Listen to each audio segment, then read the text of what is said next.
Welcome to VCR, a vintage cinema rewind. We're bringing old movies to new viewers. I'm Blake. I'm Jason, and on this episode, we're going over the top, right into the spoilers.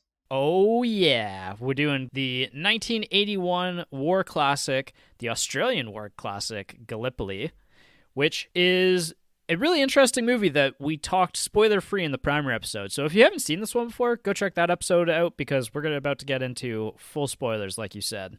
Yes, and it's a fun one. I don't know if fun's the right word, but it is definitely one of the war movies of all time. Yeah, it's an enjoyable watch if you're really into war movies, and it's really eye-opening as well. It's a respectful Remembrance Day type movie. Yeah, But yeah.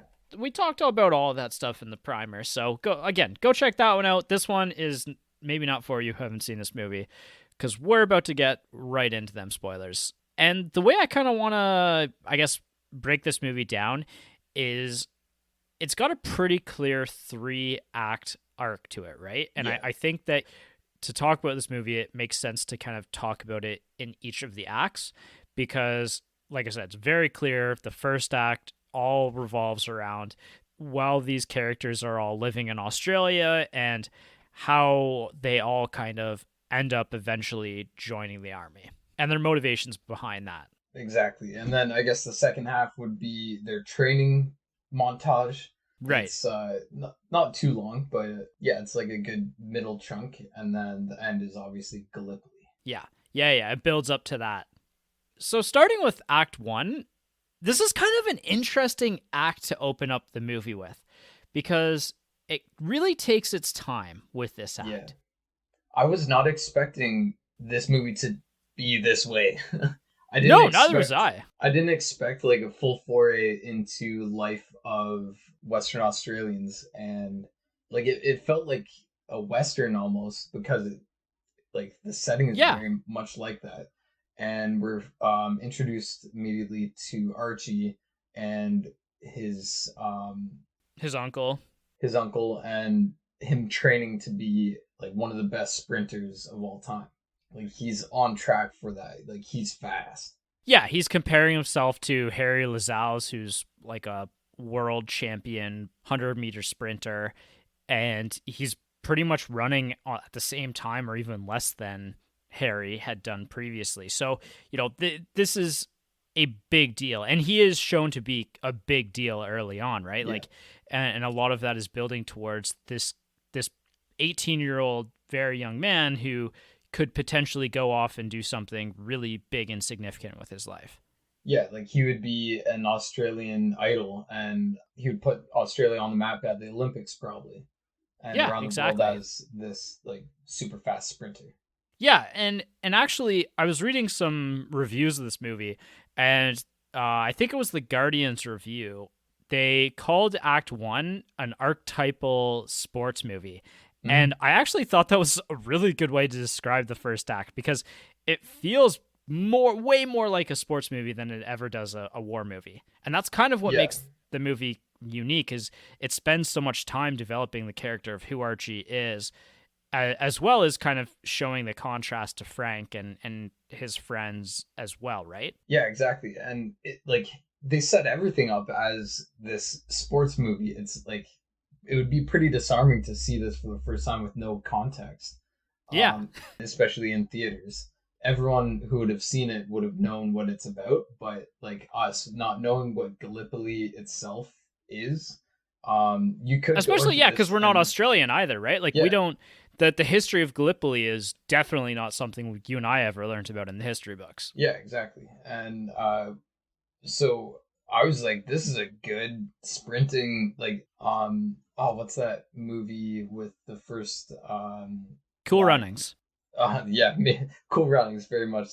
No, I was saying the number 42. No, you lost me. I'm full disclosure. I'm not a war or a sports movie guy. Yeah. So I don't know my sports movies all that well. Jackie Robinson. It felt like a very Jackie Robinson intro, or just any sports movie, really. Yeah, and it even sets like Frank up as more of a rival to Archie at first there, and then eventually, actually, very quickly, they bond over the fact that they're both very strong runners. Yeah. I think that's actually part of what makes the movie interesting as well, is because Archie essentially has the world at his fingertips. Like, he comes from a family that seems to be wealthy enough. Mm-hmm. They're not, hurting for anything. Like, it doesn't build his character as somebody who's dreaming of more because he has nothing. He's got a good life ahead of him. He could be that Olympic type runner that everyone remembers forever, but he's just so drawn into the mysticism of adventure that his uncle lived, but as well, like the ideas of war and the ideals of war. And I think part of this, what makes this movie interesting as well as a contrast to the modern day, is there's just a really strong sense of patriotism Mm-hmm. that I don't know that a modern audience is necessarily going to, immediately step inside and understand. Yeah, yeah, like we would see it, like it would be removed from us slightly, like we would be like the audience to that, but we don't fully grasp like the true patriotism of that time, Yeah. especially like this world war had been going on for like a few years already before it came to like Australians being involved. And that's where, again, I think as time has gone on, the ideals of Frank and the way that Frank's character is portrayed becomes more and more interesting and more easy to connect to, because he's really the only one who's at all hesitant about joining up with the army. There's just so much about the army that just seems to be an improvement to one's life in Mm-hmm. Australia at this point in time. Yeah, and he's looking out for himself throughout the majority of like the beginning act, Mm-hmm. and but he has a strong sense of friendship, and I think that like that's where this like the buddy movie, like it's not like buddy cops or anything, but like it's like the friends bonding is really what changed his mind, or at least swayed him towards joining. Yeah, exactly. And that's actually kind of just the crux of it. It's almost like a peer pressure kind of situation. And I think that that's actually a good alternative reason for why someone potentially would join the war, is the fact that all of my friends are going too, right? Like, Mm. I think that's actually a really interesting perspective to be sharing. So Frank is not like he's not coming from a well-off family. He's out working railroads with his buddies, Mm-hmm. and they all know like they don't have any real prospects, but he's a dreamer. I feel like he's like an entrepreneur who wants to do Right. something big, and Yeah. but he hasn't been given necessarily the setup that Archie has. Yeah, he But doesn't have the same opportunities for no, sure. and he's a city boy too. Yeah, there's like differences, and then they overcome those and become like best friends, Archie and Frank. Actually, if I have any slight bone to pick with the movie, is that the idea of it's kind of a weird stretch, I felt like, between Frank and his friendship with Archie compared to his friendship with the other three guys, Billy, Barney, and Snowy, because he's constantly forcing himself to choose between The two, one yeah. group or the other. And it I don't know, it, for whatever reason, for me, that was like I said, a bone to pick that I had with it, is that it just felt almost forced, in a sense, that he was having to choose between the groups. Like, I see I don't what know, you mean. it was just strange. Like, I don't know, I that was one small bone that I had with the overarching plot and how the characters interacted with each other. I think that's why like there's two protagonists and not five. Like Yeah. the three friends, like they didn't have anything going on, and that's Yeah. why Frank couldn't fully connect with them, because he was dreaming of a future that he was going to build for himself. Yeah, like he had something, and then so did Archie, and it overlapped as being sprinters. Yeah, they instantly had a bond. I Yeah, I agree with that. especially because they do race, and Archie wins like just slightly. Yeah. That race was pretty like that was a good watch. I enjoyed watching them race. Yeah, I agree. Like it was so strange because it was like I know this is a war movie, but Yeah, it's succeeding at being a sports movie right now. yeah, exactly. It felt a little strange for sure. But Yeah. it's such an interesting way to go about a movie. They make you fall in love with these two characters as if it's just like a brotherly rivalry within Hmm. sports. That's where the journey starts, and I think like it makes sense for a lot of these like young Australians and young soldiers going into war. Like they're not dreaming of slaughtering people. They just want to do right by their country and protect their friends, be with their friends, and hopefully come out of it like maybe an officer that girls will be impressed with, and maybe have like a job secured and a little bit of glory, just a little bit. They don't need a lot. Yeah, you hit on most of the motivations that the film really like is directly shouting at you, right? Like the only other one that I have noted down here is that with the amount of anti-German propaganda Yeah, that was being churned through the Australian society, and that being a motivator as well. And that's actually kind of goes to the idea of patriotism as well. And I think this is a really interesting kind of maybe bigger concept here, but just the idea of how much patriotism is too much patriotism, right? Like, if you've got an entire populace rallied around a cause, then they're not going to accept like anything less than a full war with like everybody going off to this war, right? Like mm-hmm. it just felt like so much of Australia was so thirsty for this opportunity to compete in at this world stage, right? Yeah. They wanted to prove themselves because they had only recently joined the Commonwealth. Hmm. They joined in, I think, 1901, and so they hadn't really proven themselves yet. And they know like how strong they are because they have to live in Australia. And I guess like at the end of the day, thinking about it in that frame of reference, like it's just the other shoe doesn't drop until very late in the film, right? Where Yeah, it's like, oh, there's actually a consequence to what we're doing. yeah. I wanted to say in the first act, there's two people who are like a voice of reason that the boys don't listen to because they're young and full of patriotism. Yep. The first would be Uncle Jack telling Archie like you have something here. Don't just throw it away. I know you Yeah. want the adventure and everything. That will come. Just keep running and keep competing, and you'll be able to live that like awesome life that you are dreaming of, following the footsteps of LaSalle. Of course, he doesn't listen to that. He already had his bag packed. And then the second one was after, so they take a train together, and that's where Archie and Frank become friends. And Frank is an idiot, and they took the wrong train, and it just ended up in the desert, and they would have been stuck there for 2 weeks, and they'd Right. miss their train to go fight. So they walk through that desert. 50 miles through the Australian desert. Yeah, and like it really shows the difference between the city boy Frank and Archie, who had been living in the outback.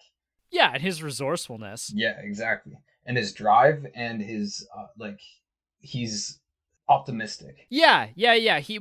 I think that's also just the stark contrast between him and Frank, right? Yeah, Like yeah. he's just this pure, unapologetically optimistic 18-year-old Yeah. who just has no idea of what the bigger world looks like, Mhm. and Frank is more of a pessimist, and it goes into the contrast. Like eventually, we kind of get more into Frank's backstory and his family's backstory and everything, and that Mhm. really kind of shades the difference between the two of them, Yeah. because Frank is actually a Irish immigrant, and his it's alluded to that his dad was hung by the British. Oh, I thought we saw his dad Oh, was it? Yeah, it was Frank's father. I thought for whatever reason, I think somebody in Frank's family was hung. hung by the Yeah, British. that oh, and that's another sentiment that we haven't talked about, the view of the British from these Australians. But before we get to that, the other person who was like a voice of reason kind of was the camel driver that they encounter as they're like about to die of dehydration out in the desert. And Yeah. I forgot about that part. yeah, so they're explaining to this camel driver who's like, he's pure outback, like he's just out there all the time. Yeah, he's just a pure drifter. Like he's like, Yeah. oh, I haven't been to Perth in like, I don't know, years kind Yeah, of thing. or like any city really. Like he probably stops Yeah. into small towns or homesteads and whatnot. But basically they were explaining like why they're joining up, and Archie was like, if we don't stop them there, the Germans, they could end up here. And the camel driver's like looks around at the waste that he's living in, and he's like, well, they're welcome to it. Yeah. Like, what are they taking? What could they possibly want with Australia? Yeah, exactly. So it really shows how much they've bought in already. At least Archie has. Yeah, well, and that's And oh, sorry, prevalent. Another quote from the camel driver was like, "How did it start?" Because he hadn't even heard about the war, and Archie was like, "Don't know exactly, but it was the Germans' fault." Like he doesn't. He's 18. He doesn't know what he's doing, but he's bought in. Yeah, for sure. And we see like how exuberant everybody is when at the race that big like the horse, yeah, what's the their horse, yeah, what's the like the cavalry unit that he joins when they show up, like everybody is the Australian light horse. Yeah, so that battalion or yeah, they show up to recruit, and it's like a party. It's exciting. It's like tantalizing to all these young men. Yeah, like when they get to like through the desert, like even when they meet basically their saviors, like that family out that are living out there, that finally, you know, they get that last push to get on the train or whatever to get to Perth.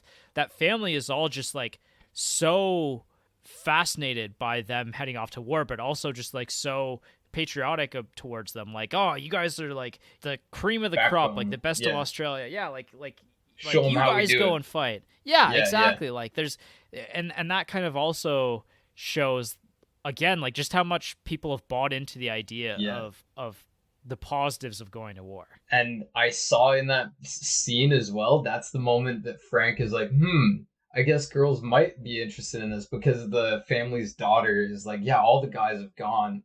And she's like looking at him like dreamily, like he's gonna come back. Like he immediately imagines himself in like a officer's dress coming back to women like her. Yeah, and again, I think it's for him, it's a part of the peer pressure. Like, if you're constantly, everybody in society except for you is saying, this is great, this is so fun, there's literally no drawback to you heading off to war. Yeah, you're gonna learn skills, you're gonna be in a uniform and like get to see the world. Like it's all of that. Yeah, it's intoxicating. Yeah, and it's being built up throughout this first act so strongly. Like everybody that they meet except for like two detractors, but they kind of ignore them or brush those off because they're already bought in. Yeah. So yeah, overall great first act for like making us really like the characters. Yeah. We see their motivations in life in general and how they're being funneled towards the war. Yeah, I honestly think that this is potentially maybe the strongest act of the film, and I think a lot of people who connect with sports movies are going to easily find a home in this film. That first act. Act 2 is, in my opinion, has some of the highest highs and some of the lowest lows in the movie.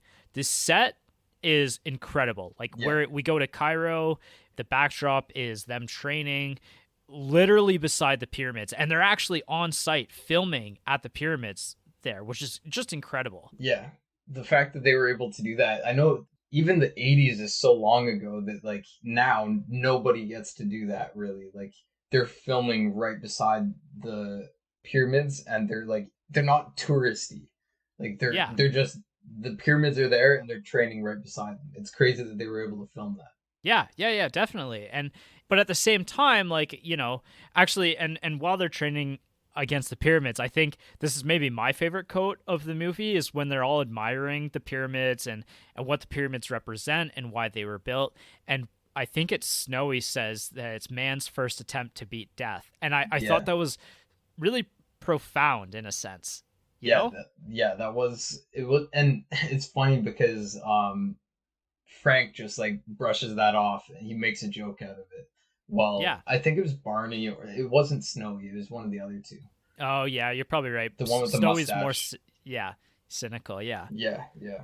That's pretty good. And then, we get to the big war games that happen in the desert, and that's where we haven't even said like Archie and Frank, like how they're separated Yeah, either, yeah. right? Yeah, they got split up because Frank can't ride horses and he's trying to get into the cavalry. What was it? The first horse? Yeah, the Australian light horse. Australian Light Horse Battalion, and he tries to fake it after like Archie teaches him a little bit, but he just can't get the horse to move, and it's like that was a funny moment. That was actually a really funny scene too, and like when they're kind of trying to enlist, and he's like explaining how he's part of like some horse group in Mm-hmm. some small town, and the guy was like, "Oh, I've never heard of that," and he was like, "Well, you're not gonna hear of every place in every small town. Yeah. We're not that big of a deal."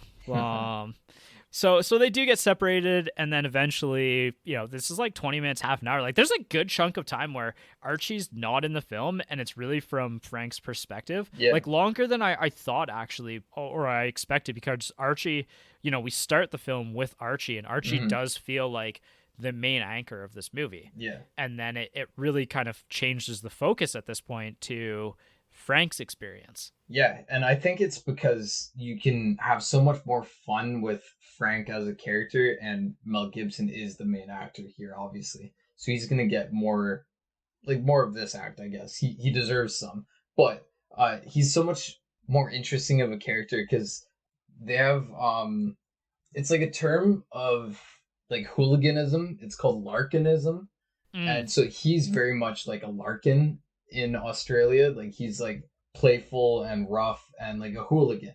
So he's right. messing around. He has a lot more depth. He's a lot more of a complicated character, whereas Archie is just like a happy fella.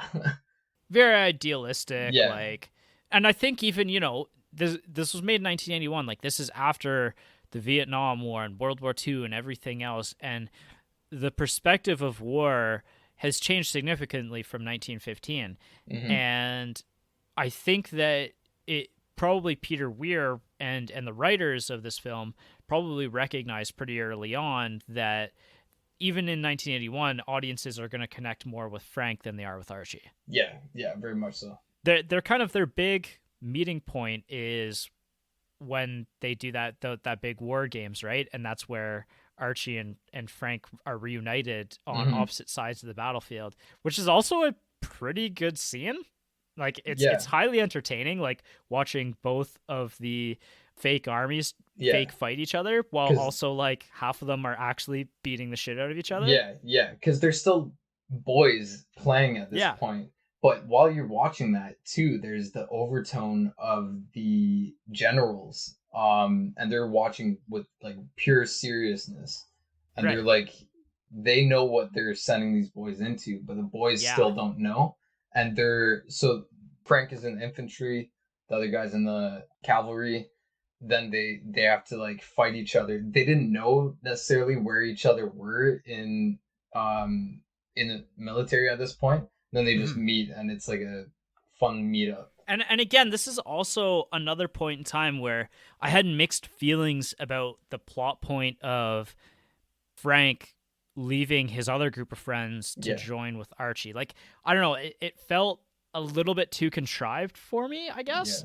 yeah, Yeah, I don't know. I definitely had some problems with some of the plot in this movie, but yeah. not to say that I didn't like it, but Because Frank and his three friends were like this, like they were experiencing like going through Cairo, figuring out how to represent Australia as a culture in this new culture that's so foreign to them, right. and the shenanigans that they get up to is really fun.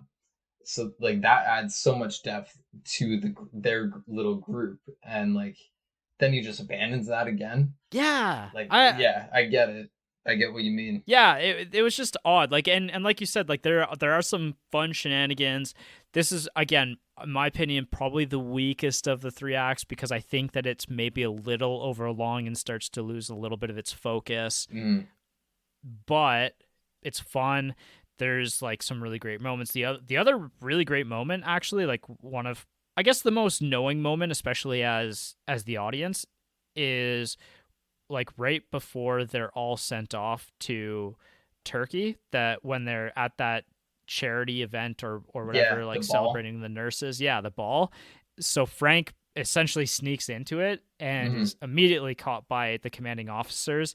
And so the commanding officers tell Archie, you got to get him out of here. Like he honestly cannot be here. Yeah, yeah, And then right after they say that, they get the telegraph that says you're all shipping out at like 6 a.m. yeah, to go to war the next morning. And then he says, you know what? Like, go have a drink, go have fun for the night, kind yeah, of thing. Because yeah, again, there's that knowing that you were just saying before, that all of yeah, the officers have this deeper understanding of really what's going on here. yeah. And that general too, whatever his name is, I didn't keep track of that.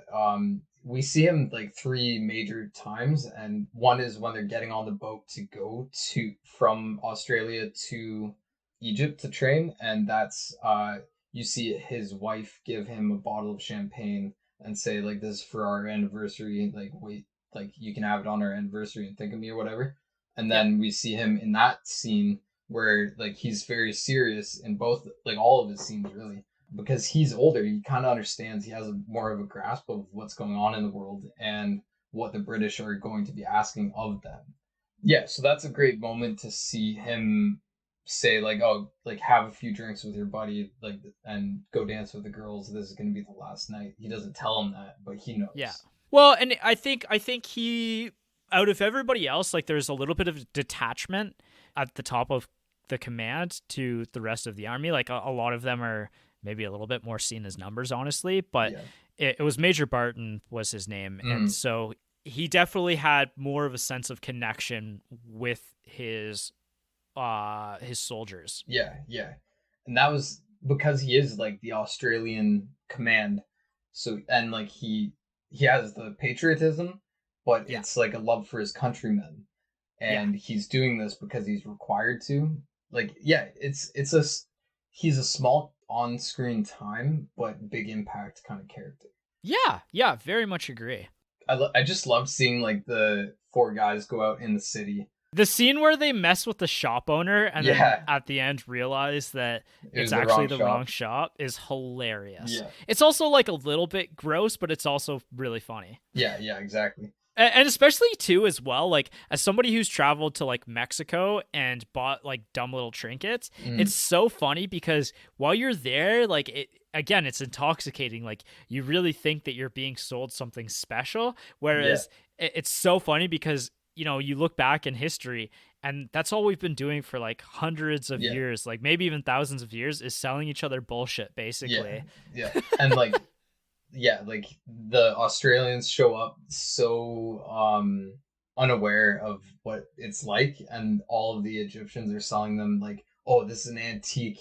Yeah, This is like 1,000 years old, and it's just like a little painted mummy, and yeah. it's like so obvious. And yeah, the way they revealed that. I did want to say, I think it was Barney who at one point during this time says like it's bad luck for mates to split up. Yeah, right. And again, like that's where the movie is trying to balance this friendship between the group of friends, but and I get it at the end why they did that, because there is a very important scene in the third act where it's like the consequences start to Yeah, happen. yeah. But at the same time, like it felt like we were being stretched in just one too many directions. I also think that's life, man. Like these kids are 18 to 24, or like Right? 21, and like Yeah. that's starting to happen. Like you have your childhood friends, then you have your college friends, and it's similar to this situation for, so it is kind of realistic. But we've said quite a bit about that. I do want to say the first scene, I think, where we understand the Australian view of the English, the Mm. Mm-hmm. so it's when they first get into Cairo, they buy some donkeys so that they can mock the English officers, like sitting on these like perfect horses. They like sing a song, and it's like, Australia's here to save you because you couldn't do it yourself. Yeah, that's actually, it's really funny because I was reading about some of the historical accuracies, and that was actually something that was somewhat historically accurate. There's a properness to the British Army Yeah, and the way things are done, whereas the Australian Army was significantly more chaotic and yeah, rambunctious. yeah, for sure. It's that Larrikinism that Larkins is like a hooligan thing from Ireland, and it moved over to Australia, and like you have a bunch of young Larrikins, and they're Mm. supposed to like brush shoulders with these elite officers of the English and get along.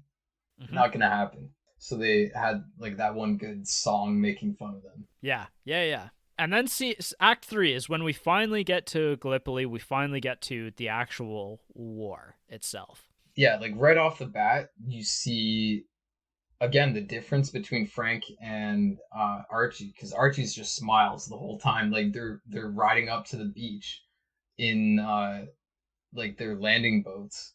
Archie's still like anxious but smiling, and then you see Frank. He's like, this is getting serious, man. That's actually, it's really fascinating how that's framed because it's almost like exciting and fun in a way still, right? Like Yeah. even though the shells are constantly going off, like there's never a moment where you aren't hearing guns being fired, and not even in the distance. Like There's shells landing right beside their boat as yeah, they're beaching. but it feels genuinely exciting. Yeah. And even like, so they land and they kind of get settled in, and they figure out, they have a little bit of time to figure out like what's the lay of the land is. So Archie and Frank go ahead of the other three. They come Hmm. after, but they kind of get a lay of the land. They figure out their roles and everything. And there is an excitement. They feel like finally we're in the action, and it Yeah, still hasn't fully settled in that like shit's gonna get bad. yeah. People are getting injured by some of the shells and stuff, but then you see them like going for a swim, and they all put money in a hat, and Pay for insurance. yeah, Yeah. yeah, insurance to go into the water, and then like one guy does get his like shrapnel in his arm after Hmm. they dive under the water while they're getting like braided with bombs, and then they come out and like they're like, hey, I got hit, like give me that money. Yeah, exactly. Like it's so surreal Yeah, because it's such a different perspective of war of anything you and I have probably watched. Like yeah. I honestly genuinely don't have another war movie to compare this to in that I sense. There's a little bit of it in the beginning of All Quiet on the Western Front. Mm. That is, I think, the best comparison. But Gallipoli is like the opposite of All Quiet on the Western Front, while discussing similar things a little bit. Interesting. Yeah, because you see the excitement of the kids going to war, and these are Germans, and Right. you see them falling for all the patriotic propaganda and everything. But instantly, All Quiet on the Western Front nails home like, this is not what you thought. But Yeah. here in this movie, there's so much more about the lead up and who these kids are and who they represent as like Australia. It's really interesting that just the comparison of those two movies, I would say, is like a good one. Yeah, like they're still excited, they're still in the adventure for now, and Yeah. they like I think Archie is writing home, and he's like, he is kind of downplaying it a bit, but he's saying like, oh yeah, like all the Hmm. lads are here and we're having a great adventure. Yeah, like that feeling is still there, and it's like hanging on. You start to feel the anxiety around them though. Well, what I really like about all of this too is again the set design is incredible. Like Yes. we're on the beaches of Gallipoli, and there's this massive hillside of Gallipoli, and so the Anzacs, the Australian New Zealand Armed Corps, Yeah. is completely like set up on this hillside there. So they're all built up the hillside. At the top of the hillside is the Australian trench, and then the Turkish trench is a few hundred meters ahead of them. Mhm. And so at this point in time, like essentially no headway's been made. Like they've landed on the beach, they've got up the hill, and that's it. Like and they're really struggling to make any sort of headway towards the Turkish Yeah, lines. yeah, they're holding out, and this is if you look into like what's happening at this time in World War One, this is common. Like this was Mhm. supposed to be different, but the warfare, that this is the first time the world had ever seen this type of warfare. And it was And brutal. yeah, brutal. And you'd never gained or lost. Like you gain a foot, you lose a foot. Hmm. Yeah, so they've been. I feel like our characters are there for maybe like 2 weeks, maybe like 3 weeks, Not a month. long. It's It's not not long at very all. long, but like nothing changes, and they get used to it. Yeah. They settle into, because it's not too chaotic, but it is chaotic.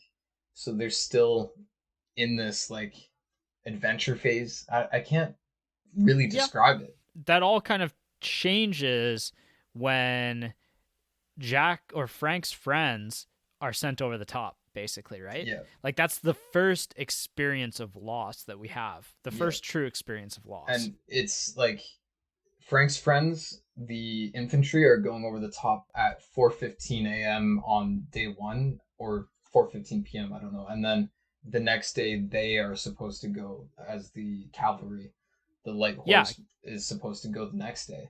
because the whole setup is basically they're trying to almost distract the Turkish army while the British can land on a beach front that's I think south of Gallipoli and get a foothold there as well. Like they're kind of trying to divide and conquer a little bit. What I understand looking at the map, I think Gallipoli is like a archipelago Yeah.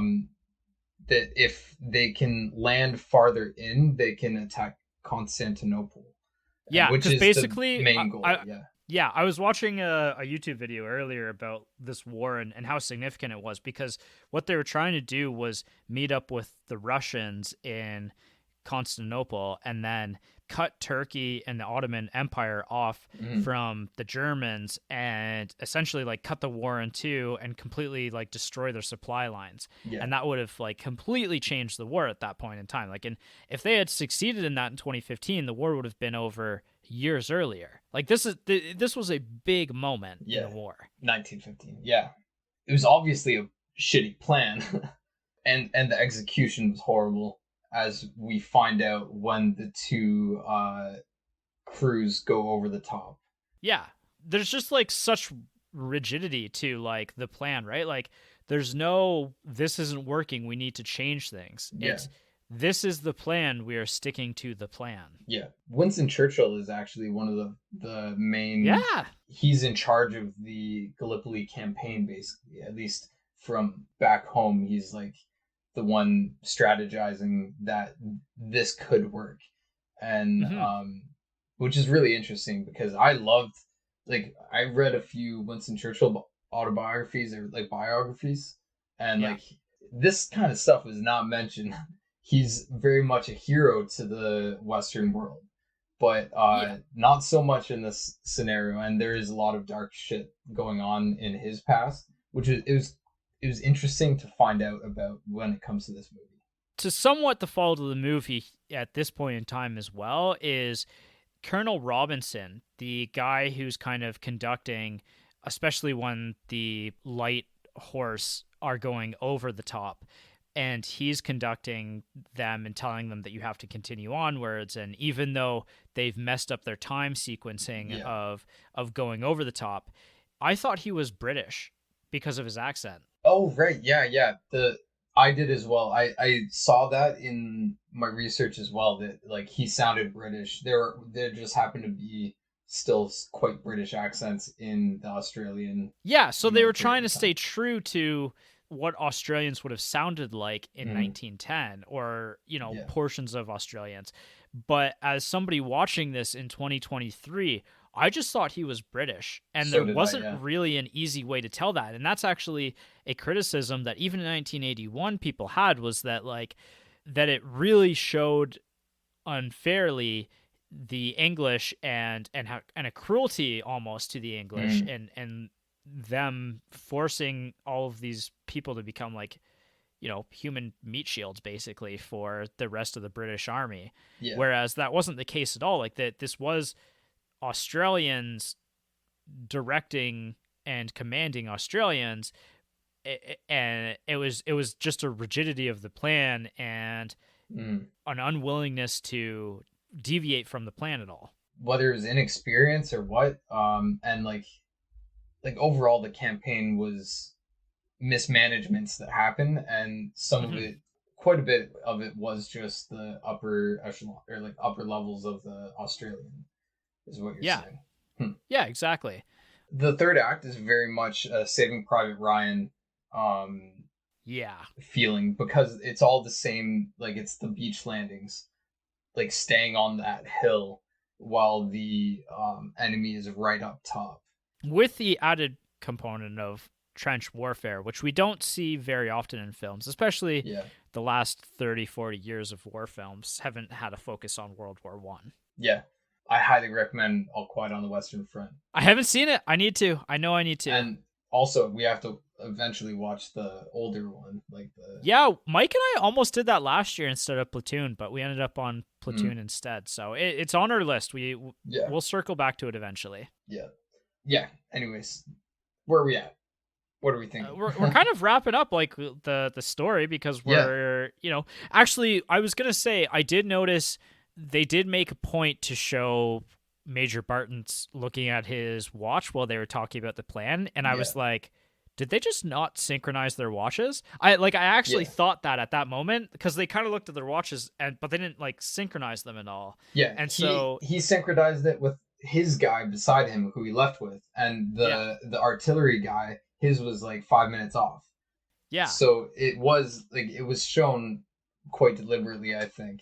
Right. Yeah, yeah, yeah. It's so interesting because again, that's almost like a trope in Hollywood films, right? Is synchronizing watches or Yeah, something like yeah, that. So exactly. it feels weird in this movie, even though it's actually accurate to the truth. And that's sometimes where truth is stranger than fiction in telling stories. Like sometimes you almost have to simplify a story or dumb Mm, it down because yeah, the truth is almost too ludicrous to actually put yeah. in a film. Exactly. Yeah, so I guess to go back to our characters in this third act, we've seen them settling in, and like Frank is kind of like a runner. He gets things for people. Like, they're at the low end of this light cavalry unit, and they're like filling up water bottles and everything. Him and Archie, they get to hang out. They have some alcohol, like, and then it leads up to them hearing that the other three are going to go over the top, and that's when it starts to get serious, Right. and we see them go over the top, and only, I think it's, what's, Barney. Barney dies, doesn't he? I thought Billy died. I think it's Billy who's sitting there, and he's like, Barney's dead, man, after he comes back from over the top, and Frank is like looking for his friends. He finds, I believe, Billy, and he's like, Barney's dead. And then he's like, what about Snowy? And Snowy is like heavily, like, hurt, like badly injured in the tent. He might die as well. Yeah, And Barney dies. Barney dies. yeah, and you see Billy, he's like fully, like, he's in shock, Hmm. and somehow he made it back, which is crazy. Snowy like gives Frank his diary, Journal. his Yeah. journal, and says, like, tell my family, like, that, like, make sure they get this so they know, like, that I, like, was brave and I did my job. Yeah, because it's implied that he's not going to make it. Like, Yeah. the hospital isn't giving him any food or water. They're rationing it to other people because they basically think that he's a lost cause. Mm, I didn't get that actually on the first watch. I had to rewatch that scene to yeah. fully understand what was going on. Yeah, it's the accents, right? Yeah, honestly, that was probably it. But I on second time, I fully understood what was happening. Yeah. And like, that's when it really starts to settle into Frank as well. And he's like, shit, we're going over the top next. And Yeah. this is where that interesting, like that beautiful character of Archie that you've gotten so used to, like you got to know him, and he's such a solid, like solid friend, good Australian, and good person, and very optimistic. And Hmm. he is offered, because his commander is like, hey, I know you're underage. I know you're like 16, 17, or I maybe saw he's you 18. running once Yeah. or something. Yeah. Yeah, right. He had seen him running, and And he uses the name Lazal as his fake name, which is like the other runner's name. So he yeah. puts all the pieces together. Yeah. Yeah, exactly. And he's like, tomorrow's gonna be brutal. I don't want to send you as like the youngest, as like you're brave, yes, but you have a life. Like you could be a good runner. Like be a runner for me instead of going over the top. Yeah, because it's also an important job, right? Yeah, yeah. Like it's information is everything in war. So but he's like, my friends are going over, I'm going over. But I basically talked Frank into this, and he's just as good of a runner as me. And like Hmm. that was heartbreaking, like to see him like he fully understands now what's about to happen. I don't think even in that moment he thought he was going to die. Oh I yeah, I thought like he there was a plan at that point. Like the only point at which Archie fully realizes is in like the last 2 to yeah. 5 minutes of the movie. Yeah, I think he thought he was a leopard and he could just outrun the bullets. Like he had believed in his invincibility. He's still 18, like he's young.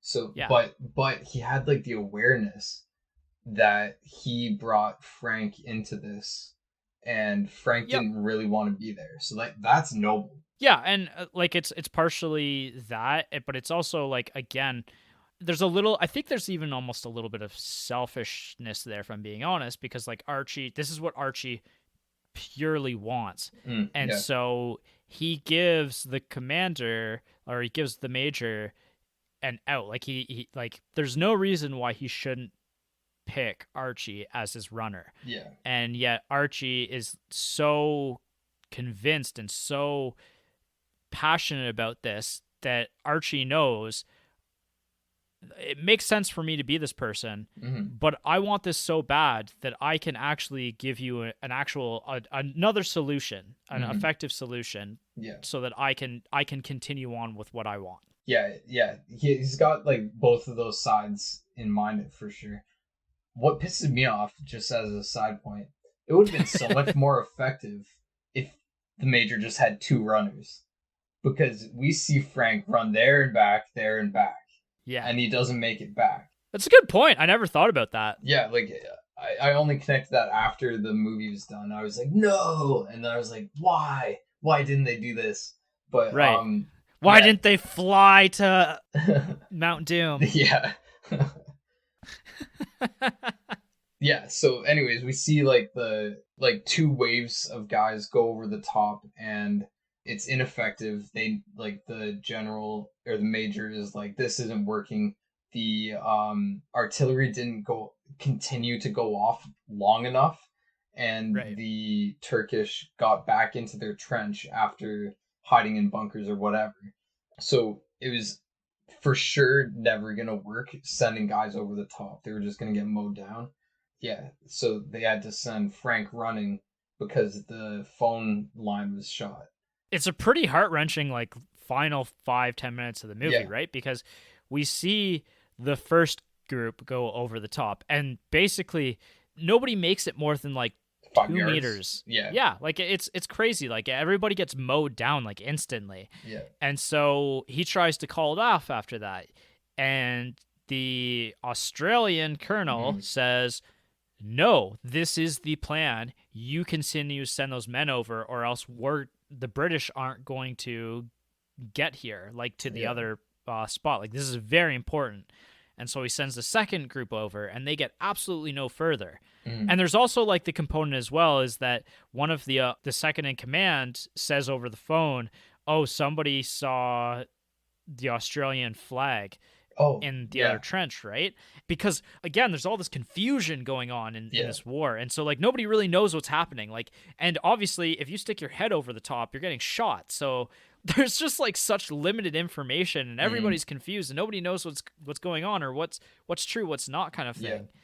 So we hear this, the phone gets cut, and then the major has to send Frank as the runner, and the guy again tells him, no, send the second line over the top, and so he does, and but then he sends Frank, and he's like, don't go to that guy, go to, I don't know who the other His general, commanding officer, his yeah, commanding officer, who's yeah, farther away, and yeah, Frank had to run along that route that there was a Turkish turret watching, and he had to like run through the bullets, yeah, which was awesome to see because there had been another scene earlier where we had seen like don't go past this point, yeah. and so he runs past it because he's like, I have to save my friends.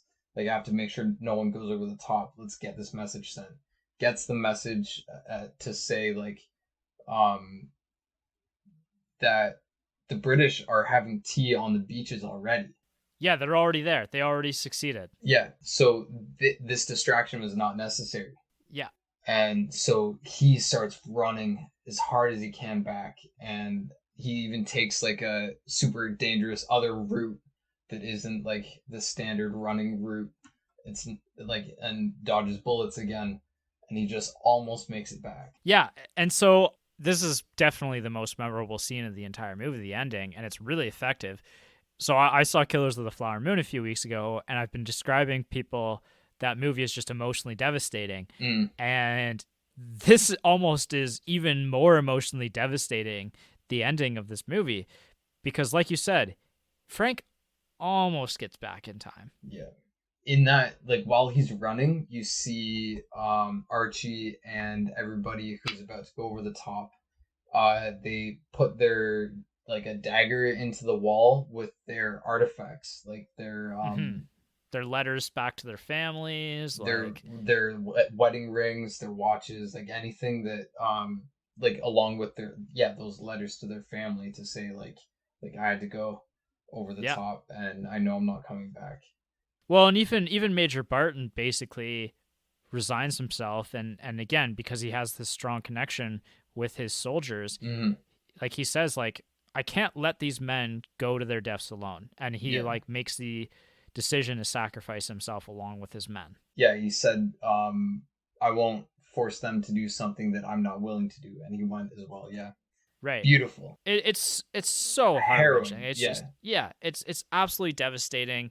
Archie's final arc of like finally understanding, in that final moment, the true circumstance that he's in, like mm-hmm. the true devastation of war, and going over the top, like delivering that final line about like running like a leopard again, Mm-hmm. Yes, and then that final scene of like him being shot, and like the way that he's shot, right? It's like him crossing the finish line. yeah, yeah, exactly. Like, and he was running, like he ran farther than anybody else had ever like had made it Yeah. by going over the top, and gets shot. Finishes like him like finishing a race, and right before that, like the whistles blow, and you see like was it Major Bartlett or Barton? Yeah, Barton. Like his hands are shaking as he's about to blow the whistle and fire the pistol for everyone to go over.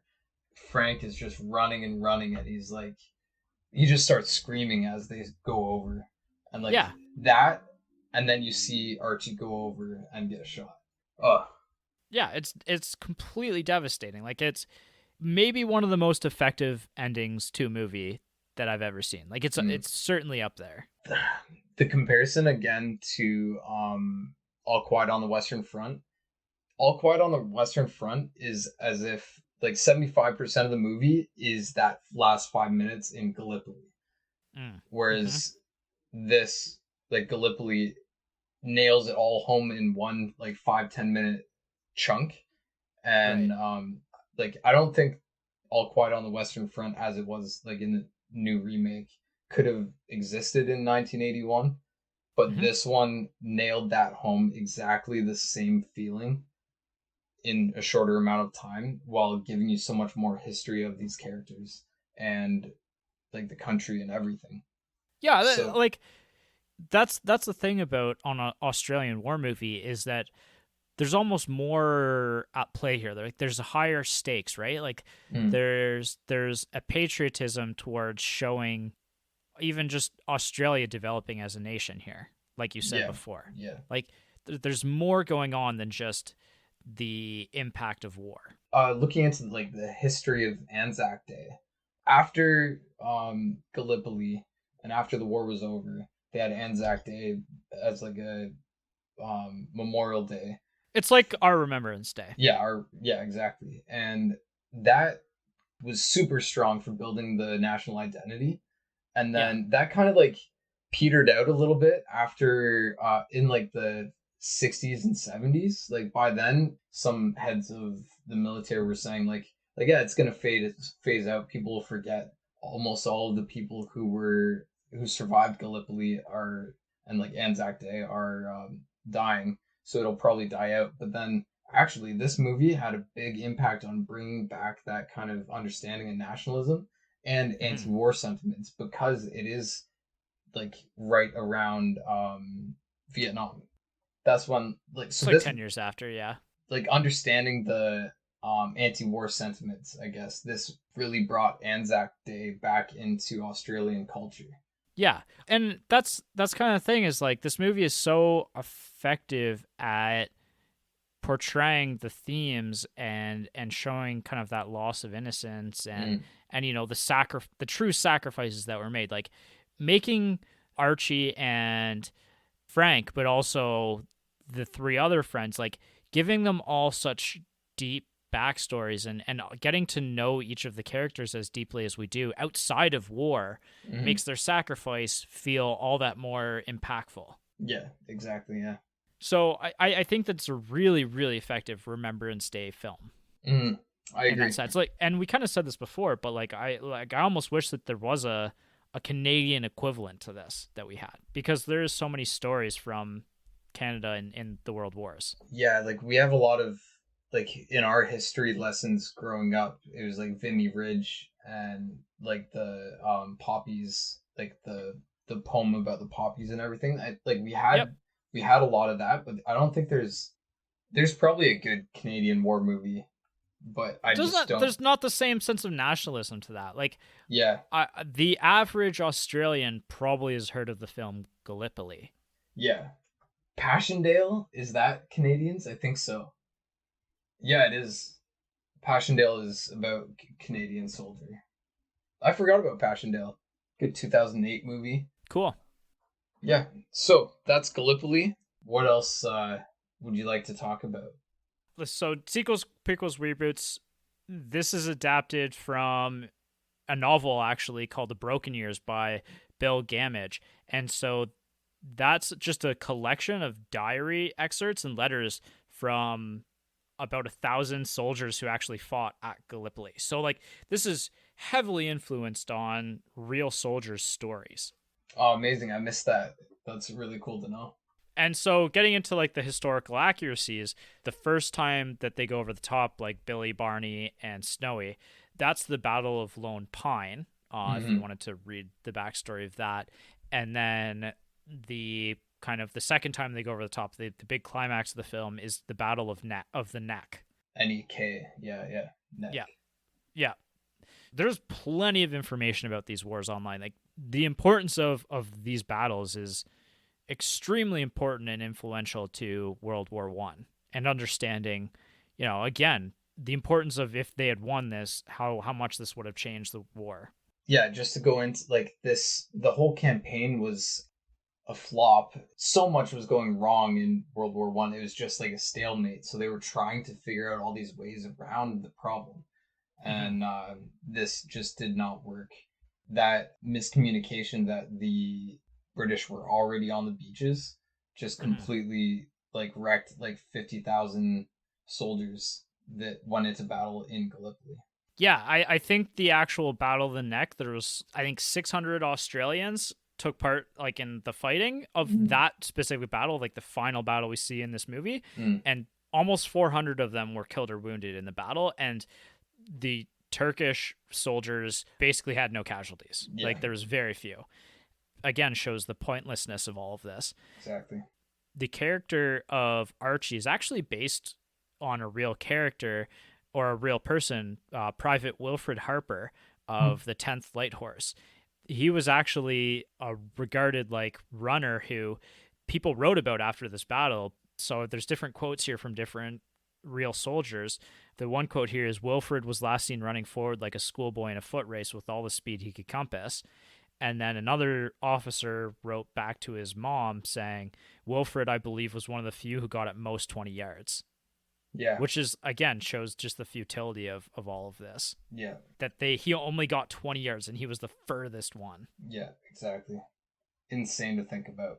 Effects and filming. So Peter Weir inspired to make this movie actually after visiting Gallipoli in the World War I battle site. This is actually a really important tourist area for Gallipoli, and after this movie was made, the movie actually became a really important tourist film as well. Like, if you go to Gallipoli on any tourist vacation, there's a good chance that you can actually check this movie out at the hotel or the hostel or wherever you're staying is probably playing this at some point during your stay. Wow, makes sense. The original plan for the film was actually to just focus completely on Gallipoli and show both sides of the war. And instead, they decided to change their focus to make it on one group of characters, just to really like bring back home like the humanity and make it like into a tragedy that people can understand, right? Like, get away from the statistics, show us like the interpersonal. And that's actually, in my opinion, what this film does absolutely best is making us feel for the individuals. Yeah, and that's why it's in the top best war movies of all time. I found this one kind of interesting, that the producers advertised for 400 skill male horse riders for the movie to represent the light horse, but only about 200 of the guys showed up. So they had a bunch of women dress up as men to be the light horse. I had heard this fact before ever knowing what Gallipoli was. I think, unless this happened in other movies, but I've heard of that fact before in like the things you must know about movies. Know what I mean? Interesting. Yeah. Or like a list of times blah blah blah happened. Yeah. Okay. That's cool. Yeah. For score, this was composed by Brian May, not of Queen, but the other Brian May. We actually talked about Brian May this year because he scored Mad Max and Mad Max 2 as well. That makes sense. Yeah, very famous film composer. Those are probably honestly his 3 best films, but I mean, we covered 2 of them this year on the podcast, so yeah. Pretty big. You were talking potentially about, there was a classic song. I think it might have been, the one song that I was going to mention was what Major Barton was playing, to himself. That was The Pearl Fishers by George Bizet, which is a duet. Like, the song is about 2 men swearing to remain friends and be united until death.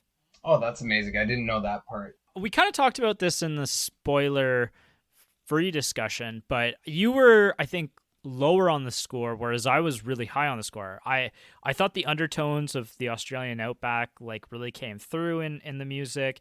And yeah, like you made a good point that like the 80s synths are definitely apparent in this movie, but again, it's mixed in a way that it feels Australian. Yeah. The majority of it was all good. I agree, like all of that was good. It was just like the few pieces that are time, like the synths, they don't fit the like the synths. 1910s. Yeah. But like that's something that in the 80s you really used to like nail that. It's like a dystopian feel, so it fits in with that last 5-10 minutes of the movie where it is used. So I think it's okay, and I love that sound, so it's fine, but it does take you out a little bit when suddenly in a war movie you're getting action movie vibes. Yeah. So I found the other song. It's called Adagio in G minor. It's been squeezed dry. It was in Rollerball, Gallipoli, and Flashdance. It's a super recognizable song, but it's also, there's like controversy. It's a needle drop song that gets used maybe over much. Like, this is actually, I was talking to this with somebody earlier this week, that the new movie, the Super Mario Bros. Movie, Mm, like they use all these classic rock songs, like, right. and it just completely doesn't fit the movie. And I Yeah. was like, that's the only negative thing I can say about that movie is that whoever picked those songs really did a disservice to that film. Right. Yeah, that's very fair. So this, especially in that time, was also like this was overused, but it's also the song itself has some interesting controversy about who wrote it, but that doesn't really matter for Fair enough. Gallipoli. Yeah, All right, let's do our personal reviews on the partner factor and wrap this puppy up. yeah, Do you want to start? yeah. Sure. Overall, I do agree with those two old men who recommended this in a drunken state of middle agedness. It's a solid movie. It really portrays the anti-war sentiment and what it's really like to be a kid when you're soldier age going into a war in the 1900s. And I guess your brain doesn't fully register Yeah. the consequences of all of your actions. Yeah, and that is a lot of the other movies they focus on like this many million people died and like we followed this team of people blah blah blah, but like this really shows like these are kids and they don't understand. They're so innocent and the Australians were innocent. There's so many little things. It weaves together everything that I think you need to know if you're a young kid going into war very well. Like I saw myself in Frank and parts in certain parts of me. I'm just kidding. Sorry. I didn't even complete the joke. I saw a little bit of myself in Archie. I saw parts of myself in those in the characters in a way that like I would have been just like them. Yeah. Oh, I can definitely see that. Yeah. For you, not for Yeah. me. Yeah. You're the camel rider in the Just blissfully unaware. Yeah. No. Living my best life away from society. But yeah, I love this movie. It's probably a top 10 war movie for me and a top anti-war movie. I would recommend this to quite a few people in the future if I can trust that they have seen enough, if they enjoy film and they understand, like, if they're at the right point in their war understanding journey, I guess.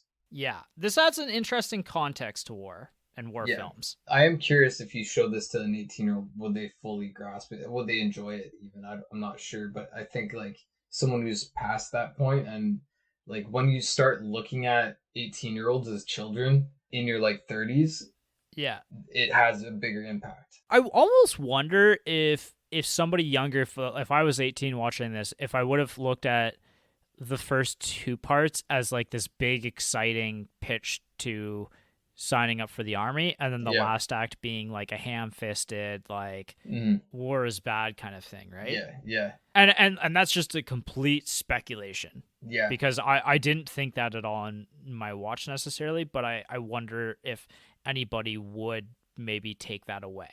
Yeah, it's like the Fight Club problem where people obsess about Tyler Durden. That's not, I don't think, exactly happening here, but like it's like a similar thing. Like, would you? It's like an interesting thought experiment. Yeah. I still think it would warn a lot of the younger kids if like hopefully get it through, but it could just be the exact same as Uncle Jack saying like don't do it. Yeah. Well, and that's actually something that's probably aged relatively well as well, right? Yeah. So, like for all of human history, the younger generation doesn't listen to the older generation because they think they're different, but as you get older you're like, god damn it, I'm just like the same, only my body sucks now. Yeah, exactly. It's weird. It's really weird getting old. Even, and we say that and we're like 30, but yeah, exactly. Still. Partner factor for me, Annabelle did not watch this and she's not just didn't watch it either. Yeah, honestly, this is a movie for the boys. No offense. Yeah, it was somewhat of a timing issue with Jess, but it's also not really her kind of movie. I think that the last 10 minutes of this would have upset her so much that she would have been like, why did you make me watch that kind of thing? Yeah, like this, you know that website, Does the Dog Die? Yeah, yeah, yeah. Annabella started making me check that for different things. For like, is it going to be a tragic ending? Because we just Yeah. watched this one show from beginning to end, and it was just a tragic ending. And she's like, "Why Oh did we no. watch that?" So this movie, I think I would have had to double check that for her first. And yeah, she just like this is where the timing issue, like the first two acts are a little bit slow, and you're like, "Where's the war?" I think Yes. she would have Yeah. focused too much on that, so I don't think she would have enjoyed this movie as Yep. deeply as I did.